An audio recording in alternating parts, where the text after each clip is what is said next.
All right, less than 2 weeks now until midterm election day. A Republican super PAC is dumping an additional $11 million into 16 House districts. The Congressional Leadership Fund, which is linked to House Minority Leader Kevin McCarthy, is targeting 7 districts where President Biden won. Now, Republicans are pouring $820,000 of those dollars into my next guest race in Virginia. Incumbent Congresswoman Abigail Spanberger is in a tight race with Republican Yesli Vega. Congresswoman Spanberger is with me now. Good to have you back. Let's start here with a little bit of politics, and then we'll get into some policy. CNN has your race right now leaning Democrat. Cook Political Report now has it moved to toss-up. Where do you see the race now? It's a competitive race. It's always been a competitive race, and I've only ever won competitive races. We have tremendous momentum on the ground. We're engaging voters across the 7th district.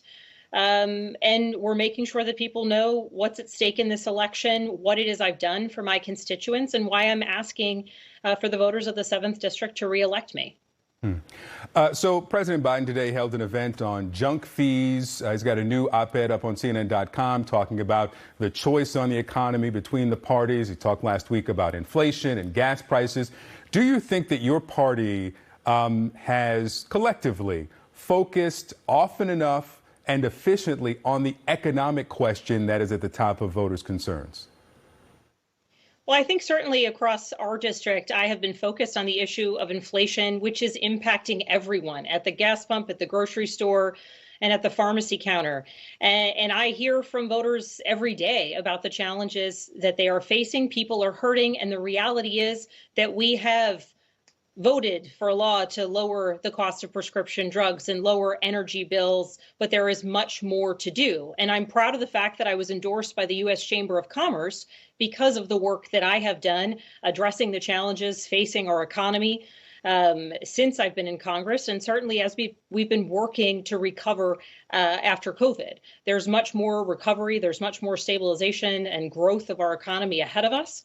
And that's what I'm focused on with the legislation that I'm working on, the legislation I'm writing, and certainly with the laws that we've passed. You talked about the legislation you're working on. President Biden says that if Democrats retain control of the 2 chambers, that the first bill that he would send over would be to codify Roe, to solidify abortion rights nationally. Do you think that that should be the congressional priority for a Democratic Congress in 2023? I think we have many priorities, but certainly the issue of codifying Roe is an important one. And the issue of abortion rights is an important one within our district. We have voted to codify Roe in the House of Representatives, and certainly we need the Senate to take the same steps so we can send a bill to the president's desk.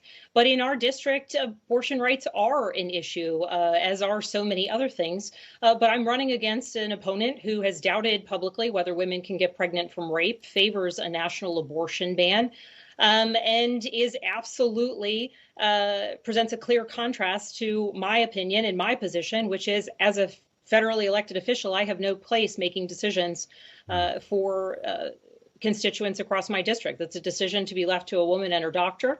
And the contrast on this issue in particular could not be clearer in our race. Now, we reached out to Spanberger's opponent, Yesli Vega, twice to invite her to speak with us here on the show. We've not heard back.